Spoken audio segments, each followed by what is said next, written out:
Bienvenue sur la TFM. Nous recevons aujourd'hui M. Mamadou Sissoko. Mamadou Sissoko n'est pas présenté au Sénégalais. Vous le savez bien, M. Mamadou Sissoko, c'est le président d'honneur du CNCR, le Conseil national de coopération, de concertation des ruraux, et aussi le président d'honneur du ROPA. Le ROPA, c'est le réseau des organisations paysannes et des producteurs agricoles de l'Afrique de l'Ouest. M. Sissoko, merci d'avoir accepté notre invitation. Merci de m'avoir invité. Bientôt, le gouvernement a bouclé. C'est un an de gestion du pouvoir. Si aujourd'hui vous devez analyser la gestion du pouvoir du point de vue de vous, agriculteurs, que direz-vous par rapport à la gestion de Macky Sall? Oui, nous avons suivi pendant un an, avec tous les Sénégalais, tout le travail qui a été fait. Il y a eu des orientations précises concernant les activités agro-silvo-pastorales, mais nous attendons le cadre qui permet de négocier et de mettre en œuvre ces différentes orientations. Pour le moment, nous sommes à l'écoute. Nous n'avons pas été interpellés au moment de l'élaboration du discours de politique générale. Nous n'avons pas été interpellés au moment de la préparation du programme accéléré de développement. Nous pensons qu'un jour viendra où il y aura quand même ce cadre qui permettra le débat sur les rôles et les responsabilités et les échéances. C'est quoi ce cadre? Ce cadre, c'est le cadre de concertation et de négociation des politiques, des programmes.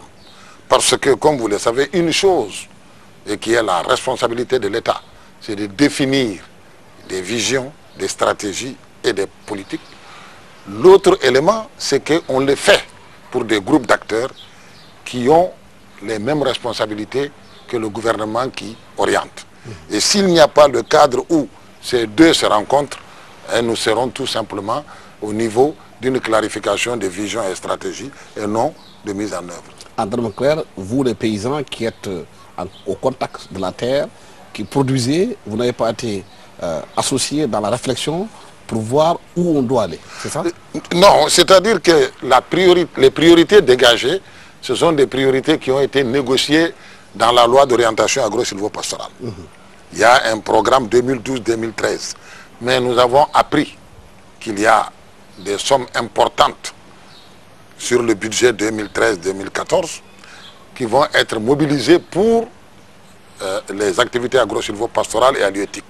Mais nous ne sommes pas encore au fin de cela.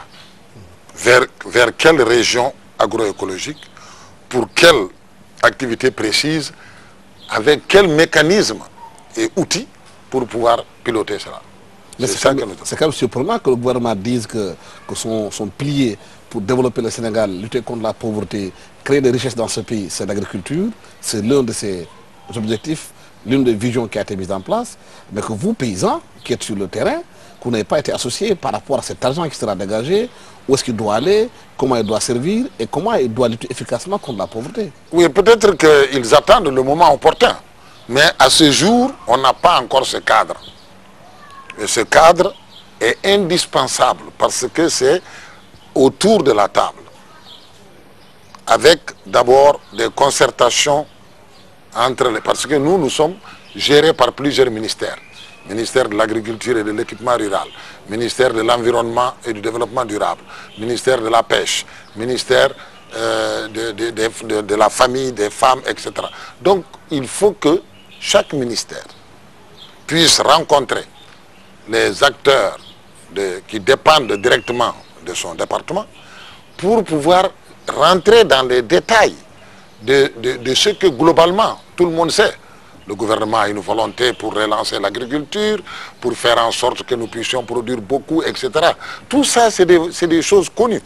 Maintenant, entre cette définition qui est de sa responsabilité et la responsabilité de ceux qui sont dans les champs, derrière les animaux, sur les pirogues, c'est là où il y a un écart. Il faut que les gens s'asseyent pour régler ça. Mais est-ce que le problème, justement, c'est pas le fait que les choses soient éclatées, comme vous le dites, que tous les secteurs, le ministère de la Pêche, vous avez un secteur, le ministère de l'Agriculture, un autre secteur, le ministère de l'Environnement, un autre ministère, est-ce que le fait qu'ils soient éclatés, c'est pas un frein, justement, à la concertation et à la célérité dans la gestion de ces dossiers? Oui, nous on a toujours souhaité un ministère du développement rural. Qui regroupe tout. Oui, mais comme on l'a eu dans les premières années de l'indépendance. Mais un ministère du développement rural, ça va être 6 ministres à moins. Et ça, vraiment, je crois que ce n'est pas facile à gérer. Mais on a parlé d'efficacité, d'efficience. Oui, mais ça, c'est la responsabilité du chef de l'État de voir comment il va réaliser ses propres ambitions d'efficacité et d'efficience en éclatant les secteurs. Nous, ce que nous pouvons dire et qui est notre objectif, si on avait un ministère du développement rural, nous savons que ça va faciliter beaucoup de choses. En ne l'ayant pas, nous pensons qu'il faut faire en sorte que chaque ministère discute avec ces groupes et qu'après, nous nous retrouvions au niveau du conseil interministériel pour le... Mais est-ce que ce n'est pas une perte de temps tout ça? Ben, écoutez, regrouper les gens en séminaire, oui, discuter, rediscuter. Au Sénégal, depuis pratiquement 50 ans qu'on est indépendant, on dit que l'agriculture, ça doit être le moteur de développement du Sénégal. Mais on ne voit rien. Bon, écoute, les 20 premières années de l'indépendance ont été les moments de ce qu'on a appelé le paquet technologique, c'est-à-dire l'encadrement. C'est là où on a introduit les semoirs, les houssines, les engrais et également la vulgarisation. Donc il y avait une grande administration pour encadrer les paysans. Bon, on en a parlé des milliers de fois sur ses avantages et ses inconvénients. Mais pour autant, ça n'a pas permis de réaliser l'autosuffisance alimentaire dans notre pays. Aussi, à cette période, on avait, avec la situation climatique qui était favorable, avec la population qui n'avait pas ce nombre, et il y avait également une réalité. En cette époque, les gens mangeaient ce qu'ils produisaient. Au Sénégal, on mangeait beaucoup de mil, de lard, etc., de couscous, etc. Mais, entre-temps, il y a eu des changements alimentaires qui se sont accélérés. Donc, le riz est fortement rentré, non seulement dans les grandes villes, mais dans les petites villes et même dans les campagnes, et le blé, le pain. Donc, on a eu ces deux produits qui ont pratiquement occupé notre pays. Et cela a coïncidé avec l'avènement de la grande sécheresse de 1973, qui a été un moment très difficile. Et depuis, d'ailleurs, nous ne sommes pas totalement sortis. Et ce n'était pas seulement le Sénégal, c'est le Sahel. Et donc, voilà un peu ce qui s'est passé. Après ce qu'on pouvait appeler les 20 glorieuses, avec ses excès comme avec ses atouts, nous avons vécu l'ajustement structurel, où le gouvernement de l'époque a déclaré qu'il voulait faire une nouvelle politique agricole, la NPA, qui était uniquement une politique d'abandon, parce que le gouvernement était coincé par les engagements auprès du FMI et de la Banque mondiale, et ça a été, comme on l'a dit, une situation très difficile. Mais dans cette situation très difficile, évidemment, quand vous êtes perdu dans la forêt, vous essayez d'inventer des mécanismes pour vous en sortir. C'est en ce moment que des organisations paysannes autonomes ont commencé à sortir de partout et ils se sont mis ensemble, et c'est ça l'origine du CNCR. Alors donc, ça a été aussi une période difficile. Donc de 1982 à 1994, on a eu quand même des années très difficiles, avec la dissolution de l'ONCAD, de la BNDS, etc., etc. Tout cela a été bien discuté. Alors donc, à partir de 1994, le gouvernement a repris langue avec la Banque mondiale et le FMI pour lancer la relance de l'agriculture à travers le PASA, qui est le programme d'ajustement structurel de l'agriculture. Et comme cela a coïncidé avec la naissance du CNCR, nous étions invités autour de la table. Alors le moment phare de cette période, c'est que de 1994 à 2000, on a eu ce que nous avons toujours souhaité, c'est un cadre de concertation qui laisse à l'État toutes ses fonctions de définition de politique, de surveillance, de coordination, etc., mais qui avait permis aux OP d'occuper aussi leur place et de préparer avec l'État tout ce qui nous concernait jusqu'au financement, au suivi, évaluation. Et c'est cette période qui s'est effritée à partir de 2002. Mais justement, est-ce qu'aujourd'hui vous pensez que la nouvelle politique mise en place par ce nouveau régime est une politique efficace pour l'agriculture? On parle de pôle de développement agricole, on parle de centaines de milliards de francs CFA à injecter pour l'emploi des jeunes.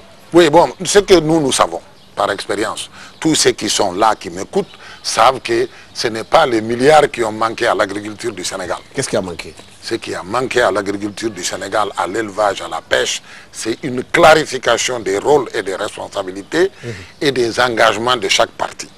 Parce que le gouvernement, il est là pour orienter, pour dire voilà où nous pensons qu'en nous engageant, nous pouvons aller loin. Mais si cela n'est pas aussi porté par tout le monde, en disant clairement qu'est-ce que le gouvernement va faire, si c'est le budget, combien il va mettre, et comment ce budget va être géré, par qui, la cogestion. En 1997, on a lancé la cogestion ici au Sénégal entre l'État et les acteurs. Et cette cogestion n'a pas du tout effrité le pouvoir fondamental de l'État. Il y a eu même la rétrocession de fonds publics à des acteurs. On a géré ça avec des audits, avec tout ce qu'il fallait pour clarifier les rôles. Et nous pensons que ça a été un moment de relance. Parce que la relance de l'agriculture, de l'élevage, de la pêche, ce n'est pas seulement, n'est pas mesurable uniquement par la quantité de produits, mais c'est le niveau de responsabilité des paysans, des producteurs et des autres acteurs. Donc, d'abord, il faudrait que ceux qui sont dans l'administration, ceux qui sont dans les institutions de financement, ceux qui sont au niveau de la décision, c'est-à-dire les directeurs généraux, les conseillers, les cabinets du ministre, il faut que l'ensemble de ces personnes, avec les paysans, puissent être tous à un même niveau de compréhension que l'agriculture, l'élevage, la pêche, la foresterie sont les forces sur lesquelles nous allons faire ce développement que tout le monde cherche, qui est l'agro-industrie, etc., etc., à partir des matières premières. Mais il faut que nous nous mettions d'accord sur le principe que tout le monde doit y gagner. Alors que jusqu'à maintenant, ce que nous voyons, beaucoup gagnent, mais ceux qui sont à la base, c'est eux qui ne se sentent pas rassurés par les résultats. Et donc, par rapport à la problématique des jeunes, nous l'avons dit et nous l'avons redit, il y a des jeunes qui sont déjà en milieu rural. Mais les 95%, leur premier projet, c'est de sortir du milieu rural. Pourquoi? Et tout simplement parce que ce qu'ils gagnent ne leur permet pas de vivre décemment. Parce qu'aujourd'hui, la manière dont un jeune veut vivre, c'est différent de 1980. On ne parle même pas de 60. Donc un jeune, pour qu'il puisse vivre, pour qu'il puisse être fier d'être en milieu rural, c'est l'exemple des jeunes de la région du fleuve qui sont dans la riziculture, ils font 2 campagnes par an, ou bien dans l'oignon, où ils font peut-être 15-20 tonnes à l'hectare, ou bien dans la pomme de terre. Comment donc faire pour intéresser les jeunes à l'agriculture rurale, à ce qu'ils puissent rester, gagner décemment leur vie et être décomplexés? Oui, alors c'est ce que nous avons dit, il faut d'abord savoir qu'il y a un gros paquet déjà qui est en milieu rural. Il faut qu'on travaille avec ce gros paquet pour qu'ils puissent dire on allait commettre un crime en quittant nos terres. Donc qu'ils soient tellement bien qu'ils vont dire nous on allait commettre un crime si on avait quitté nos terres. Et cela est tout simplement l'aimant qui va attirer les autres. Donc il y a... Mais est-ce que vous pensez que l'orientation prise aujourd'hui par le gouvernement va dans ce sens-là ou pas? Je ne sais pas du tout si ça va dans ce sens ou pas. J'ai écouté les déclarations pour pouvoir sensibiliser les jeunes. Mais comme je l'ai dit, il faudrait... Tous les jeunes du Sénégal à peu près se communiquent avec le téléphone, la radio, etc. Facebook. La majeure partie des jeunes qui sont là, qu'on veut intéresser à partir, sont des fils de paysans. Ils sont au courant de ce qui se passe chez eux. Et si les transformations de leur milieu n'arrivent pas à les convaincre, ils ne rentreront pas. Donc moi je crois que le défi que nous devons relever, c'est de faire en sorte que l'agriculture, l'élevage, la pêche puissent nourrir ceux qui se sont engagés à y vivre. À partir de là, le reste va suivre automatiquement. Et donc, cela veut dire, par exemple, il y a eu le PDMAS qui doit mettre des jeunes entre Ross Béthio et Saint-Louis. Mais ça fait des années qu'on attend la réalisation concrète de ce projet. Alors que c'est un projet très intéressant. Mais pourquoi il ne bouge pas le projet? Je ne sais pas, mais je sais que le gouvernement avait accepté d'apporter 80% de subventions. Les jeunes qui étaient identifiés ont déjà monté leur GIE, ils ont reçu les papiers, donc ils attendent qu'on puisse leur donner les autorisations pour occuper les terres et que la machine tourne. Nous pensons que c'est par ce geste. Et ils seront sur des activités rentables. Donc sur la pomme de terre, l'oignon, sur le maraîchage, les vaches laitières, etc. Tout le monde sait ce qu'il faut faire pour que les jeunes puissent gagner leur vie dans l'agriculture. Et dans le monde entier, c'est ce que les autres ont fait. Il faut des fonds pour qu'un jeune, quand il s'installe, il puisse avoir un crédit sur 5-10 ans, avec des différés. Mais tout cela dans un encadrement, avec son organisation, avec l'institut qui a financé, avec les services techniques. Il faut que, ensemble, nous soyons tous dans une même pirogue pour traverser la rivière. Et cela est possible, parce qu'il y a des... Aujourd'hui, quand vous allez dans la région du fleuve, que ce soit à Podor, à Matam, ou à Bakel, ou à Ross-Bécho, etc., Kébémer, et je m'excuse, Richard Toll, il y a des jeunes, pour rien au monde, ils viendront à Dakar ni à Thiès. Et pourtant, ils font l'agriculture ou bien l'élevage. Ils gagnent leur vie. Et c'est ça qui doit nous inspirer pour que nous puissions faire des projets dans ce sens. Mais il y a un problème. Vous dites que tout le monde sait ce qu'on doit faire. Mais on ne le fait pas. Pourquoi on ne le fait pas? Eh bien, je pense que les gens minimisent l'importance de la concertation. Je crois que beaucoup de gens disent, oui, ils sont là, ils parlent toujours, mais, etc. On sait, il faut prendre des experts, il faut... Non, on ne peut pas aider les gens sans qu'ils soient dans l'âme. On ne peut pas aimer les gens plus qu'eux-mêmes, c'est pas bon. Il faut ce cadre. Dans tous les pays du monde où l'agriculture a réussi, il y a une concertation dynamique et pérenne entre les concernés et l'État, décentralisé. Et c'est ça qui est la garantie du développement. Ce n'est pas l'addition des projets ou la montagne de milliards. C'est d'abord que voulons-nous faire? Pourquoi? Pour quel résultat? Qui s'occupe de quoi? Et au cas où ça ne se fait pas, qu'est-ce qu'on fait pour régler ça? Voilà un peu les questions qu'il faut régler. Mais récemment, vous avez vu, le gouvernement a mis en place la commission sur la concertation sur la réforme foncière. Est-ce que vous, les paysans, parce que ça ne concerne pas seulement que les citadins, ça concerne tout le Sénégal, vous avez été associé à cette réforme? C'est quelque chose d'extraordinaire, mais non. Vous voyez, il y a deux acteurs du foncier rural. C'est l'ANCR, Association nationale des élus locaux, et le CNCR. Et donc, nous, on n'est pas dedans. Une chose. Deuxièmement, il paraît qu'il y a 70 personnes. Alors, il est très difficile de travailler avec 70 personnes pour une commission. C'est lourd. Troisième élément, je pense que le mieux, c'était de mettre des institutions.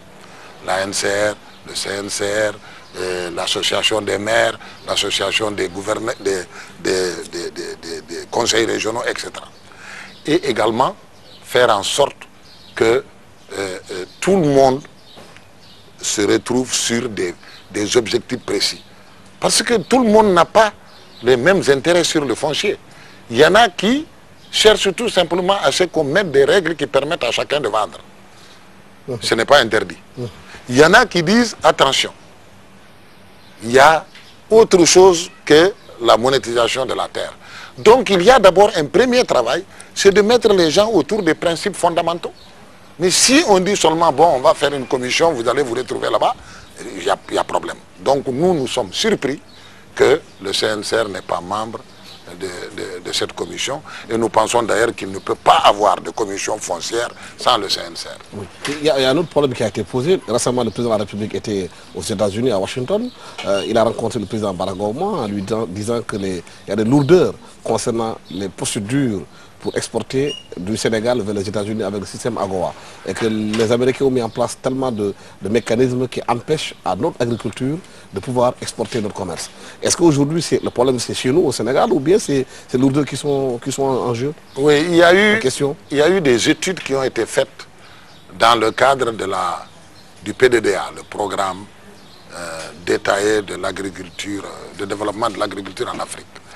Et ce programme nous a permis de savoir que on a plus de gains en développant le commerce régional que le commerce international. Donc, d'abord, la priorité du Sénégal n'est pas d'exporter, non, n'est pas d'exporter en Europe ou bien aux États-Unis, mais le marché sénégalais seulement pour le riz, pour le lait en poudre, pour les oignons, les pommes de terre. C'est beaucoup de centaines de milliards qu'on perd. Et deuxièmement, la sous-région. Donc, on sait que les priorités, c'est pas là. Dans les pays, les États-Unis, 90% de leur production sont consommées chez eux. En Europe, la même chose. Donc, notre orientation doit être focalisée d'abord pour régler ici et la région. Et nous avons beaucoup de marge de manœuvre à gagner. Par contre, il y a d'autres produits, par exemple l'arachide. C'est un produit qui est sur le plan international. Il est là. Mais notre petit souna, notre sorgho, notre maïs et le niébé, etc., ce n'est pas des produits qui vont aller... Donc, à votre avis, le gouvernement doit réorienter sa politique d'exportation pour produire d'abord de façon locale, satisfaire les besoins locaux avant d'exporter, de penser à cela. Parce que si on regarde la facture des denrées de première nécessité au Sénégal par an, c'est plus de 460 milliards. Oui, c'est le ministère de l'économie et des finances qui donne les statistiques. La priorité... C'est beaucoup d'argent, ça. Hein? La priorité d'un pays comme le Sénégal ou de notre région, c'est de produire des qualités pour chez nous, d'abord. Parce qu'il y a le marché. Et c'est ça qu'on doit régler. Et d'ailleurs, le président de la République, dans le journal, j'ai vu, il a demandé à ses pairs d'éviter de mettre des règles qui ne sont pas correctes dans les échanges entre nous. On perd beaucoup avec des fausses règles. Donc, si on arrive déjà à appliquer la règle de la CEDEAO, la libre circulation des personnes et des biens dans cette région, il faut beaucoup d'années au Sénégal pour avoir des surplus. Tout peut être vendu. Mais pour le moment, c'est ça qui est paradoxal. Quand le président de la République a demandé à Barack Obama d'assouplir un peu les règles pour l'exportation du Sénégal, le président américain a répondu il faut que l'Afrique arrive à s'intégrer, l'intégration sous-régionale. C'est une réponse pratiquement à ces préoccupations. Mais aujourd'hui, c'est le président de la République qui est le porte-parole de tous ses pairs pour le NEPAD. Et le PDDA est dans le NEPAD. Donc, je pense que la priorité numéro 1 du Sénégal, pour l'agriculture, l'élevage, la pêche, etc., c'est de réaliser le marché commun de la CEDEAO. On n'a pas de marché commun. Et le jour où le marché commun de la CEDEAO sera une réalité, déjà, il verra bien qu'il y aura moins de problèmes d'exportation. Parce que quand tu prends des produits ici pour l'amener en Gambie, c'est une exportation. Si ça sort de ton territoire seulement, tu exportes. Et on a beaucoup de marge de manœuvre. Donc je pense que, regardez aujourd'hui les licences de pêche. Les pêcheurs sénégalais ont besoin d'espace plus grand que leur espace. S'il y avait l'intégration, le marché régional, ça allait être plus simple. Donc la priorité doit être le marché régional. Et ce marché régional est hypothéqué et menacé par le partenariat sur les APE, l'accord de partenariat économique. Si nous le signons tel qu'il est, ou bien si nous laissons la Côte d'Ivoire signer une partie, ou bien le Ghana, nous sommes en train de créer toutes les conditions pour bloquer les 35 ans d'efforts pour créer notre région. Et ça aussi, pourquoi ça ne marche pas? Mais écoutez, parce que tout simplement, nous sommes deux groupes dans la CEDEAO. Il y a des pays PMA et des non-PMA. Et donc, on n'est pas dans les mêmes règles par rapport à l'Union européenne et au niveau à l'OMC. Donc, nous devrions nous battre pour que nous soyons reconnus, comme nous sommes. Et ce n'est pas interdit. Mais nous devons nous investir, c'est-à-dire que nous perdons beaucoup de temps à nous... je ne parle pas seulement du Sénégal, mais les autres pays de la CEDEAO... En palabre, oui. Non, pas palabre. Mais nous pensons que nous allons gagner en allant au niveau international. Et là, c'est des pièges. Notre gain et notre développement, ça va se faire d'abord au niveau régional. L'Europe a réalisé son développement quand il a fait l'Union européenne, qui a commencé par le marché commun, etc. Les États-Unis, leur puissance, c'est 53 États. Et c'est une agriculture qui a un grand marché. La Chine, l'Inde. Donc nous devrions nous convaincre que nous devrions être des acteurs dans la réalisation du marché économique de la CEDEAO. Ça va être une grande chance pour le Sénégal, qui a des atouts sur les services, qui a des atouts sur la pêche, etc. Oui. Et on voit aussi une orientation du gouvernement dans l'agro-business. On a vu quelque part des gens s'installer pour faire de l'huile ou faire de tournesol. Il y a aussi les grands domaines du Sénégal à Saint-Louis qui font des fruits et des légumes qui exportent directement sur l'Europe. Est-ce que c'est une bonne option, ça? Nous sommes catégoriques que ce n'est pas une bonne option. Pourquoi? Parce que tout simplement, on va créer des conditions d'accaparement de très grandes surfaces pour des petits profits. Parce que j'ai appris que Sénéthanol va créer 5000 emplois. Mais nous, aujourd'hui, les activités agro-silvopastorales et halieutiques, nous assurons 60% des emplois de ce pays. Donc quand on vient nous montrer un drapeau de 5000 emplois, et puis il faut que tout le monde sache qu'un partenaire international qui vient, il vient pour gagner de l'argent. Le jour où son bénéfice diminue, personne ne peut l'empêcher de ramasser ses bagages et partir. Personne. Tout ce qu'on peut te dire, ce sont des histoires. On a vu, quand on privatisait la Sonacos, mais il y avait des engagements pour faire des développements, etc., de faire des financements. Où sont les résultats? Quand on a privatisé les rails de Dakar-Bamako, on nous a présenté des miracles qui vont se faire. Vous étiez témoin. Il n'y a pas de train voyageur. Que ça, c'est pas la responsabilité de l'État. Mais évidemment que c'est là. Assurer les engagements qui sont pris. Mais il ne peut pas, parce que le système fonctionne comme ça. Mais vous avez vu tout le bruit qui se passe en Europe. Tous les jours, des industries et des entreprises veulent fermer pour partir. On ne peut pas contrôler les multinationales. C'est un faux rêve. Personne ne peut. C'est pourquoi il faut partir de ce que tu as, de ce que tu peux, pour réaliser ce que tu veux. C'est ça la garantie de la durabilité. On ne construit pas son bonheur sur des richesses qu'on ne maîtrise pas. Ça n'a pas de sens. Mais pourtant, il y a un document qui est sorti par la FAO, qui date de 2012, en disant que l'investissement le plus rentable, c'est avec des paysans de façon locale. Mais évidemment, ce document existe, mais qui le croit? Ce sont des paysans dans tous les pays du monde qui financent l'agriculture, l'élevage, la pêche, et qui gagnent moins et qui prennent des risques. Mais bon, ils disent oui, ils sont nombreux, ils ont des petites superficies. Mais pourquoi les paysans ont des petites superficies? C'est parce que quand ils investissent, ils ne rentabilisent pas leur investissement. Mais nous pouvons faire un contrat avec l'État, il n'a qu'à venir. On va lui dire que tous ceux qui ont 0,5 hectares, ils peuvent faire 5 hectares. Mais voilà les conditions, il n'a qu'à les remplir. Mais c'est ça le débat. Alors, on va amener... donc investir dans l'agriculture pour permettre à vous, paysans, de lutter contre la pauvreté de façon efficace. Mais c'est ce qu'il faut, des fonds de garantie, des fonds de calamité. C'est ce que tout le monde a fait. Il faut aussi qu'on ait le droit de protéger, comme on est en train de le tester avec l'oignon. De protéger l'agriculture. Oui, de protéger. En faisant des périodes où il n'y a pas d'importation. Si tu veux amener du riz au Japon, c'est 440% de taxes. Vous demandez qu'on taxe plus le riz qui est en place. Mais évidemment, il n'y a pas d'autre solution. Et puis on n'a pas le droit de... Aujourd'hui, le Sénégal, il va bientôt, dans 15 ans, si on ne change pas, il nous faudra 2 millions de tonnes de blé pour donner du pain aux gens. Est-ce que vous pensez que ça c'est logique? Au nom de quoi? On ne fera jamais du blé au Sénégal pour concurrencer les producteurs de blé du monde. Donc le mieux, c'est d'être prévoyant. On ne peut pas s'engager dans un processus qui n'a pas d'issue. Les affaires de Sentel, etc. Ce sont des petites gouttes d'eau dans la mer. La réalité, c'est que nous avons fait une loi d'orientation agro-silvopastorale qui a tracé des voies très claires qui nous permettront de réaliser des grandes ambitions pour l'agriculture, l'élevage, la pêche et le développement rural. Pourquoi la loi d'orientation silvopastorale, on n'arrive pas jusqu'à présent à appliquer ce qui est mis dans la loi? Est-ce qu'elle est victime de lobby qui ne veulent pas... Parce que la loi a été claire. Il faut que les ressources naturelles soient en priorité à la disposition des communautés et des paysans. Alors donc, aujourd'hui que les gens veulent changer cela et qu'ils ne peuvent pas toucher à la loi, alors vous voyez bien tout ce qu'on raconte. Mais de toute façon, ce qui n'est pas vrai n'est pas durable. Mais ce serait triste de perdre du temps sur des choses qui ne vont pas donner. 5000 emplois, ça ne mérite pas de donner même 2000 hectares. Parce qu'il y a des emplois qui se créent tous les jours par des paysans pauvres. Alors donc nous pensons qu'il y a la possibilité de faire de très belles choses. Nous ne doutons pas de la volonté du président de la République, ni de son gouvernement. Mais ils n'ont qu'à mettre en place le cadre.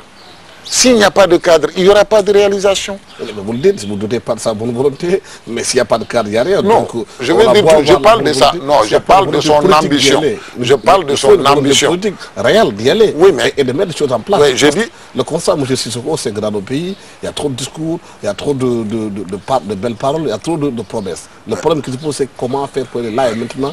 Quel est le levier qu'il faut actionner pour que l'action soit mise en place? Oui, le levier, c'est ce que j'ai dit, c'est de demander à chaque ministère de rencontrer les acteurs qui dépendent de son département pour présenter la vision du président et les richesses, les ressources que le gouvernement est prêt à mettre et que l'on travaille minutieusement. Mais l'appliquer aussi. Mais non, c'est sûr. Le travail, c'est de développer, de mettre en place une feuille de route avec un système de suivi-évaluation et de rendre compte. C'est ça. Et on ne peut pas... Pour moi, quand on présente un bilan dans un pays, on doit montrer la partie que le gouvernement assume, mais aussi la partie des acteurs. C'est ça un bilan. Cela veut dire que nous sommes ensemble. Donc on va demander, même à la presse, on leur dira, dans les 12 mois, comment vous avez travaillé pour que la conscience citoyenne soit renforcée. Mais tout ça, ça doit faire... Mais pour que ça se fasse, il faut qu'on soit tous autour d'une table. Personne. Mais ça se demande des assises pratiquement. Mais nous pensons qu'il faut... réunion pour nous, un forum développement rural est incontournable. On a déjà des esquisses, on a des documents, mais il faut qu'on se retrouve. Ça ne marchera pas comme ça. Bon... Mais pourtant, M. Sissoko, l'ex-président de l'Aïwad, avait mis en place ce qui s'appelle la Guana, la grande offensive pour la nourriture en abondance. Et on a vu ce que ça a donné. Est-ce que vous pensez que cette vision qui avait été mise en place était une bonne vision? Oui, mais à l'époque, on a bien clarifié. Imaginez que ces pays, si on vous demande, vous Sénégalais, qui n'êtes ni agriculteurs, ni vendeurs, quelles sont les priorités pour l'alimentation au Sénégal? Qu'est-ce que vous allez répondre? Les Sénégalais? Et vous savez bien que leur priorité, c'est le riz et le poisson. En tout cas, le riz fait partie et le pain. Alors donc, vous voyez que quand on dit il faut faire l'igname et le manioc et le maïs, je ne dis pas qu'il ne faut pas le faire. Mais est-ce que ça doit être une priorité nationale alors qu'à la même période, on consommait de plus en plus de riz importé, etc. Alors donc, ce qui est bien, c'est toujours de partir avec les gens et de ne pas sous-estimer. On est bien dans sa vie que quand on part de là où on est et qu'on est content de ce niveau. C'est parce qu'on dit bien.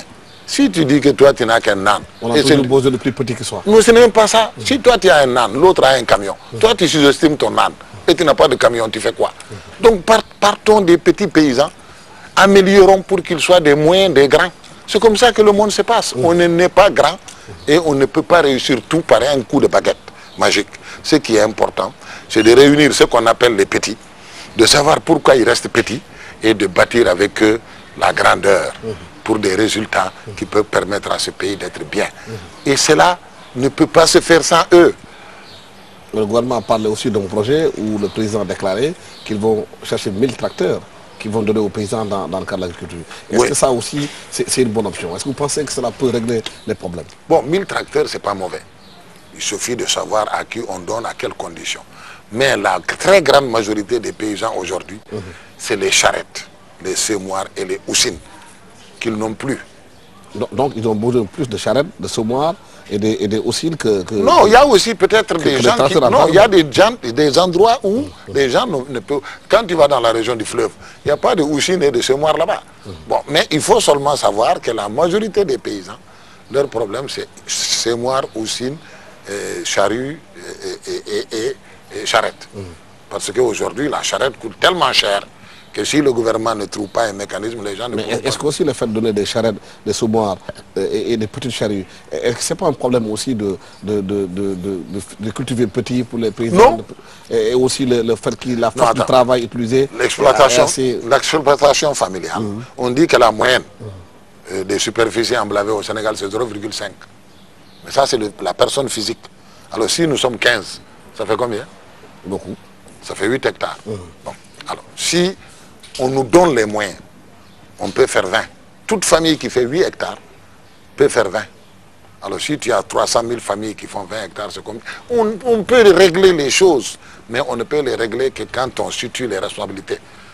On ne peut pas on ne peut pas réaliser des grands succès si on n'a pas vendu avant d'acheter, avant de produire. Donc il faut le marché garanti. Il faut que la qualité suive. Il faut que les services techniques de l'État soient renforcés pour qu'ils fassent leur travail. On ne peut pas les remplacer. Il faut que nous soyons dans un système de suivi, évaluation permanent qui permet de présenter les résultats. À la fin de l'année, on doit savoir qu'est-ce qu'on a produit et qui a investi. On ne fait jamais le bilan de l'investissement. Le gouvernement dit, moi j'ai mis 30 milliards ou 40 milliards. Les partenaires disent, on a mis 5 milliards. Mais les paysans ont mis 150 milliards et personne ne le dit. Parce que pour faire 800 000 tonnes d'arachide, pour faire 1 400 000 tonnes de céréales, pour faire 300 000 tonnes de riz, il faut faire le calcul. Alors donc si tu sors les 60 milliards du gouvernement et des partenaires, qui a payé? Mais vous parlez tantôt aussi de la qualité. On remarque qu'au Sénégal aujourd'hui, il y a une forte concurrence des produits venant de l'étranger. Le problème qui se pose aujourd'hui aussi, c'est que les Sénégalais n'arrivent pas à faire la qualité, qualité des produits. Dans le riz, on l'a réglé. Parce qu'on voit aujourd'hui, par exemple, si on prend les clémentines qui viennent du nord de l'Afrique et ceux qui sont produits au Sénégal, souvent les Sénégalais eux-mêmes préfèrent des produits importés. Oui, attends, pour la qualité, il y a beaucoup de choses que nous sommes en train de régler. Pour le riz, aujourd'hui, il n'y a pas de débat. Pour l'oignon, il y a eu beaucoup de progrès. Et là, ça a été possible à cause de l'interprofession. Donc un engagement du gouvernement, chaque fois que la qualité est améliorée, de protéger le marché. Et ça, c'est important. Donc on peut faire tout ce que les autres font. Parce que on a l'impression que les Sénégalais aiment plus le riz importé, parfumé de la Thaïlande, du Vietnam, que le riz produit dans la vallée du fleuve Sénégal. C'est une question d'habitude de goût. Et on est en train de les changer. Aujourd'hui, on produit plus de 400 000 tonnes de paddy au Sénégal et c'est vendu. Et ce n'est pas exporté. Donc ça va venir. Et il faut tout simplement... Et tout cela, c'est pourquoi il faut le cadre. Parce que c'est dans ce cadre qu'on va clarifier et c'est dans ce cadre qu'on va faire quelles sont les priorités et comment les réaliser. Et qui va faire quoi. Parce qu'il y a des parties qui concernent la recherche technologique et alimentaire. Il y a des parties qui concernent la production des semences. Il y a des parties qui concernent le financement. Alors donc si autour de la table on est assis, on pourra faire en sorte que tout le monde explique d'abord ses propres problèmes et les propositions de solutions qu'il met sur la table. Oui. Mais ce qu'on ne comprend pas, M. Sissoko, c'est que dans des pays qui étaient pauvres comme le Sénégal, on réglait ces problèmes. Par exemple, au niveau du Brésil, quand Lula est venu, il a vu qu'il ne peut pas changer la réalité sur le terrain, mais il a préféré, lui, se concentrer sur d'autres secteurs pour lutter efficacement contre la pauvreté dans son pays. On ne peut pas se comparer au Brésil parce que c'est très différent. C'est d'abord un immense pays. Ils avaient déjà réalisé aussi... Mais qui a bien pas de réforme quand même. Oui, mais non. C'est-à-dire que Lula s'est focalisé sur fin zéro. Parce que malgré que le Brésil était un très grand pays agricole, agro-silvo-pastoral, et exportait beaucoup, il y avait beaucoup de gens qui avaient faim. Donc il a mis un système fin zéro qui a permis de donner des dons à des gens qui n'avaient rien, les encadrer et organiser le marché des produits qu'ils vont produire. Cela s'est passé parce que le gouvernement brésilien achète beaucoup de vivres pour les élèves, pour les écoles, pour les hôpitaux, pour l'armée, etc. Donc ce programme a été un programme qui a été fait et soutenu uniquement pour acheter par l'État. Par exemple, en Inde, le gouvernement est le premier acheteur de céréales et qu'il donne en aide alimentaire aux pauvres. Donc voilà, même aux États-Unis, il y a ce qu'ils appellent des bons. Avec ce bon, tu peux aller dans des centres agréés et tu achètes à manger. Et donc cette aide alimentaire qui est interne et garantit beaucoup de production des paysans. Et c'est des groupes vulnérables qui sont ciblés pour être nourris avec les produits du pays. Mais ici dans notre pays, le gouvernement a lancé ce qu'il appelle le plan quinquennal pour la maîtrise de l'eau et aussi l'équipement du monde rural. Est-ce que vous pensez que ce plan est adapté aux besoins du Sénégal? C'est un plan qui est tiré de la loi d'orientation. Il n'y a pas de contradiction. Non, non, non, c'est très clair, ce qui est dit là-dedans, c'est possible. Mais comme je l'ai dit, une fois qu'on a précisé ce qu'on veut faire, il faut maintenant s'asseoir pour que ceux qui sont indispensables pour cela soient là et qu'on bâtisse la réalisation sur eux. C'est-à-dire ici, on a cette grande volonté, mais on veut le faire porter par des étrangers. Donc on dit qu'il faut faire venir les gens riches, etc. Mais tu ne confies pas ton alimentation, qui est une question de souveraineté, à des gens qui ils peuvent venir lundi et partir le mardi. Ça n'a pas de sens. Et on ne peut pas les encadrer. Le Sénégal n'a pas de puissance pour les mettre au pas. S'ils gagnent 100, le jour où ils gagneront 80, ils vont dire que ça ne va pas, ils vont partir. Et donc, sur d'autres choses, c'est possible, mais l'alimentation, tous les pays qui ont réglé ça, ils l'ont fait porter par les gens de chez eux. Et sinon, ça ne peut pas marcher. Parce que c'est une question de souveraineté. La faim, la première révolte qu'un gouvernement ne peut pas arrêter, c'est un peuple affamé. Donc c'est pourquoi nous disons, et beaucoup de gens sont d'accord aujourd'hui, que l'alimentation est une question de souveraineté. Mais pourquoi on dit qu'au Sénégal aujourd'hui, dans la vallée du fleuve, on parle de 240 000 hectares de terre disponibles, dans la vallée de la Nambé, en Casamance, on peut partout, que le Sénégal peut s'autosuffire en alimentation. Mais pourquoi aujourd'hui on n'arrive pas à ce résultat? Oui, mais attendez, comme je vous l'ai dit, il faut aménager. Il faut que les gens croient et investissent sur les Sénégalaises et les Sénégalais. Et c'est ça qui manque. Mais où trouver l'argent? Mais l'argent, il est là. Ils ont dit que... Vous voyez, si le gouvernement dit je mets 200 milliards sur mon budget par an, en 5 ans, c'est 1000 milliards. C'est possible avec ça de créer des centaines de milliers d'emplois et de donner des revenus satisfaisants aux gens. Mais évidemment, il faut qu'en même temps, ils s'investissent pour la réalisation du marché commun, qui est le marché de la CEDEAO. Parce que si nous produisons des surplus, qu'on aille le vendre chez nos frères, comme eux aussi peuvent vendre chez nous. Et que la transformation continue d'être accélérée. Ça a commencé. Aujourd'hui, on trouve beaucoup de choses transformées par rapport à il y a 20 ans. Mais c'est encore insuffisant. Et on peut faire plus. Et là, il faut sensibiliser les Sénégalais qui ont les moyens pour venir s'investir là-dedans. Comment le faire? En quoi faisant? Non, mais écoutez, en faisant des forums pour qu'on explique aux gens qu'est-ce qu'ils peuvent gagner s'ils s'investissent dans la transformation pour faire des jus, etc. C'est comme ça dans le monde entier. Vous avez, les foires sont parties de cette idée d'amener des investisseurs d'abord du pays pour leur montrer que voilà un créneau sur lequel vous pouvez gagner. Il y a aussi des gens au Sénégal qui ont un peu d'argent. Parce qu'il ne faut pas que les gens pensent que tout projet c'est 10 milliards. Non, il y a des petites unités, on peut faire des PME, PMI. Mais tout cela, ce sont il faut une stratégie de sensibilisation avec les chambres de commerce, avec les syndicats des petits commerçants, etc., pour leur faire comprendre qu'il y a des créneaux sur lesquels ils peuvent avoir de l'argent et leur donner des garanties et des assurances. Parce que si vous me dites d'investir pour faire des jus de mangue, dont le compte d'exploitation m'oblige à vendre mon jus à 1000 francs, et que toi tu autorises à ce que des jus rentrent à 500 francs, mais je vais couler. Donc ce n'est pas seulement de dire aux gens venez, tout cela c'est ce qu'on travaille ensemble dans les cadres de concertation. Alors en disant, bon, il y a 20 volontaires, ils sont prêts chacun à mettre 100 ou 200 millions, c'est des Sénégalais, mais voilà le compte d'exploitation. Et est-ce que, ministère du Commerce, etc., est-ce qu'il y a la possibilité de garantir que leurs produits soient vendus? Mais tout ça, c'est... Justement, est-ce que le gouvernement a cette possibilité de le faire? Au moins ici des accords de l'OMC? Non, les accords de l'OMC, les accords de l'OMC, nous sommes un pays PMA. Les accords de l'OMC nous permettent de protéger. Mais ce n'est pas à nous seuls de nous battre. L'intégration est incontournable. Nous devons nous investir dans la CEDEAO, dans l'UEMOA aussi, pour que nous puissions avoir un grand marché. La CEDEAO, nous serons 450 millions dans 25 ans. C'est un grand marché. Et l'alimentation, c'est tous les jours.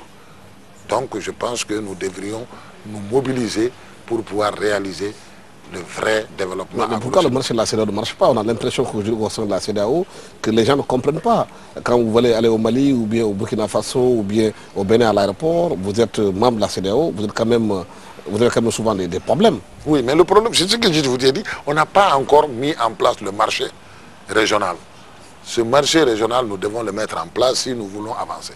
Et pour que ce marché régional soit mis en place, il nous faut trouver les voies et moyens de faire des réglages. Les États sont là-dessus. La CEDEAO, son processus a duré, mais quand même, on est là-dessus. Et il faut que les citoyens se mobilisent, parce que c'est notre intérêt commun de réaliser cela. On parle de plus en plus de nouveaux types de Sénégalais, partout, la nouvelle citoyenneté. Quel doit être le nouveau type de paysan sénégalais? Le nouveau type de paysan ou de n'importe quel citoyen, c'est qu'on s'entende sur comment nous devrions faire pour vivre ensemble. Et vivre ensemble veut dire qu'il faut que chaque personne, homme ou femme, se sente concernée par les choses et ne se sente pas brimée. C'est à partir de là qu'on va bâtir les règles. Donc, il faut que dans tous les secteurs, les gens ne se sentent pas pris en otage, qu'ils ne sentent pas que les choses leur tombent dessus. Il faut que tout le monde soit impliqué dans la construction de ce qui le concerne. Et il faut qu'on apprenne dans ce pays à présenter des résultats. Moi, je ne suis pas d'accord que ce soit tout simplement le gouvernement qui doit présenter le bilan.